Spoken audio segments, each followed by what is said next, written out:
desisyon ng Korte Suprema.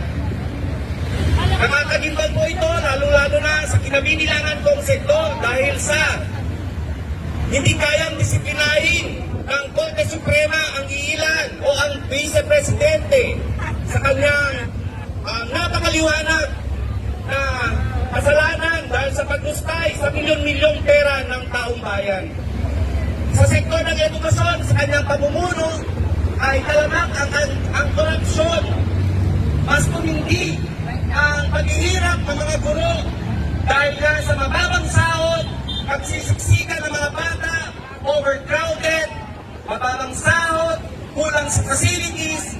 Pero ano ang signifikanteng ginawa ng Vice Presidente at naging Secretary ng Department of Education? Walang signifikanteng nagawa ang Vice Presidente at ang dating Defense Secretary, kundi po ang pamumurakot at pagpulsa sa yaman ng bayan.